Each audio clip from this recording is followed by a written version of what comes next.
kita dapat berjumpa kembali.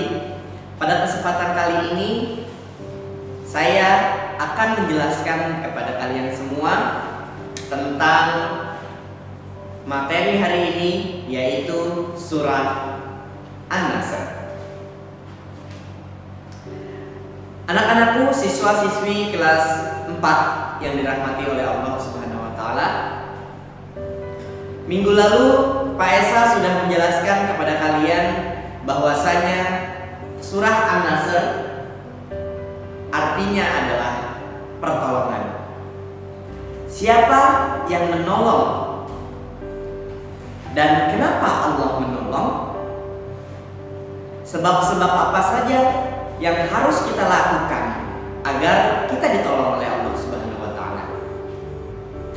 Baik, pada kesempatan hari ini Pak Esa akan menjelaskan isi kandungan dari surah An-Nasr. Baiklah siswa-siswi kelas 4 yang dirahmati Allah, saksikan video berikut ini dengan seksama dan teliti agar tidak terjeda, agar kita semua dapat memahami apa yang dijelaskan oleh Pak Esa.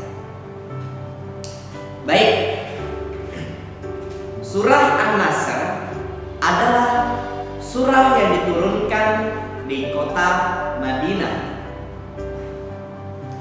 Surah ini tergolong menjadi golongan surah Madaniyah karena pasti sudah tahu, karena diturunkan di kota Madinah sesudah Nabi Muhammad hijrah ke kota Madinah. Surah ini berjumlah 3 ayat.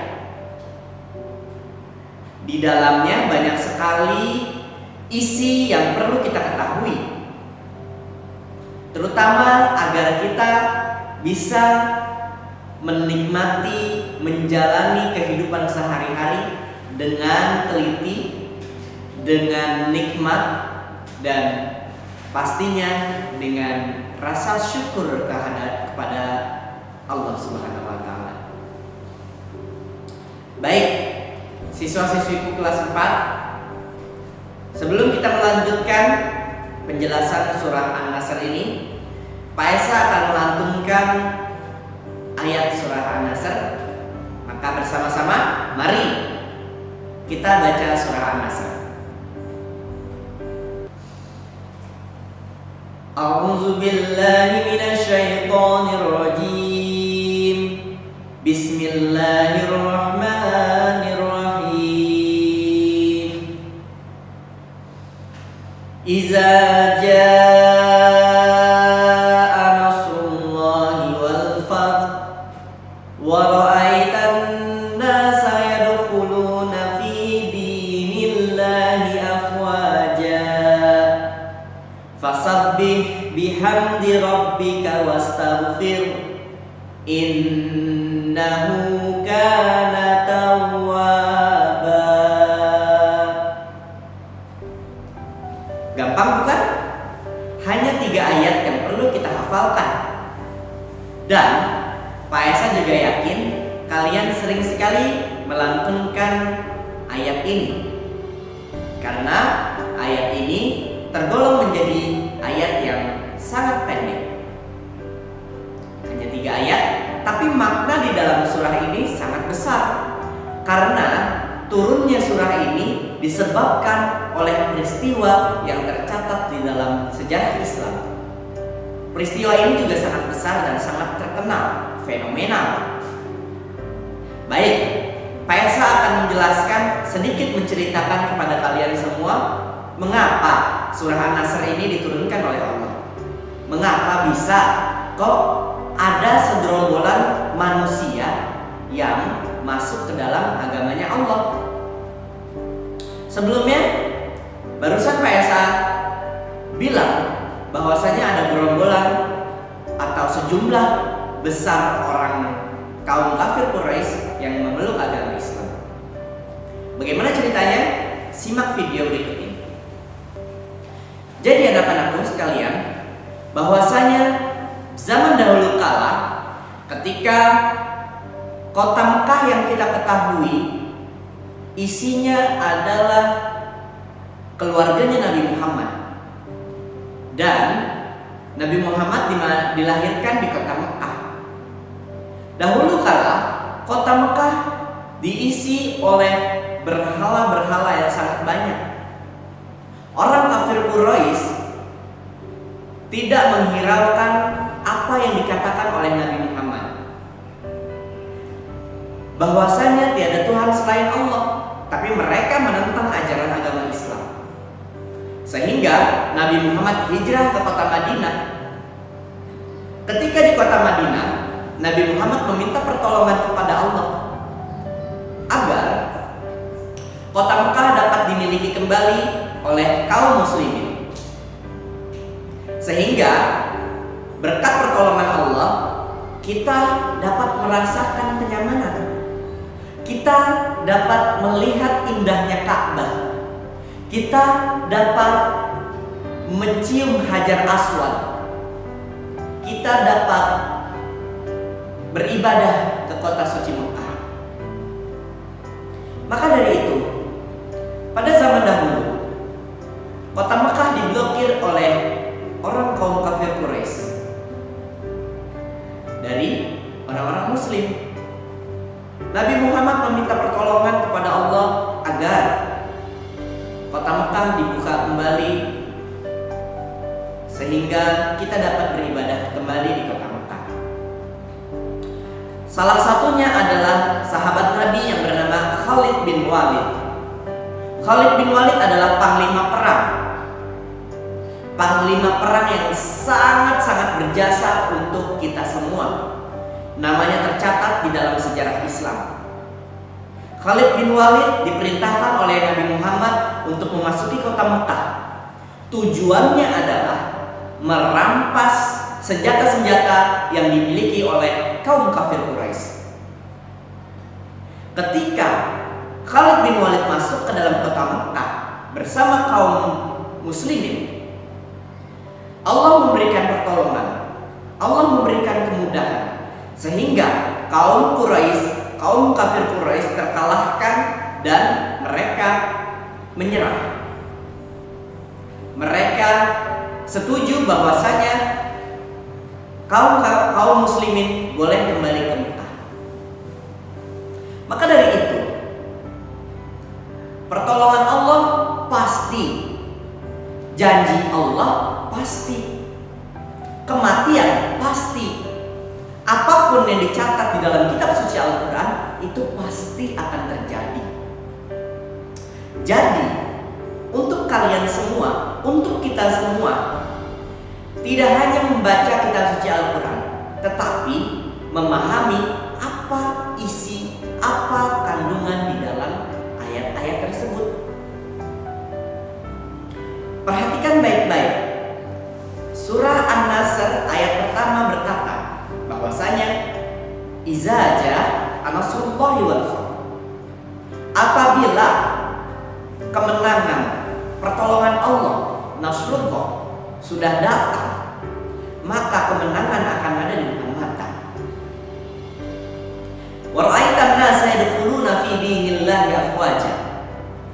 Dan ketika kaum kafir Quraisy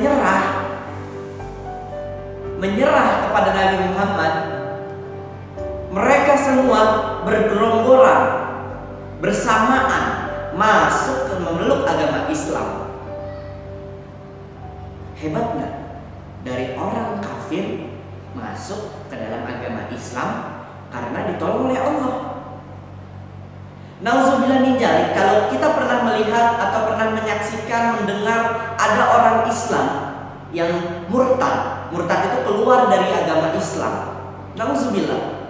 Padahal pertolongan Allah itu sangat pasti. Apabila kita memiliki masalah, maka datang sama Allah, berdoa, angkat tangan, Allah bakal kabulin. Allah nggak bakal ninggalin hambanya. Kita kesusahan, kita kelaparan, pasti ada jalan. Seperti itu. Jadi jangan sampai kita terbisiki oleh setan sehingga kita terjerumus di dalam api neraka karena kelalaian kita, Fasabbih bihamdi rabbika wastaghfir. Bertasbihlah kamu kepada Tuhanmu, kepada Allah Subhanahu wa taala. Innahu kana tawwaba. Sesungguhnya Allah itu penerima taubat.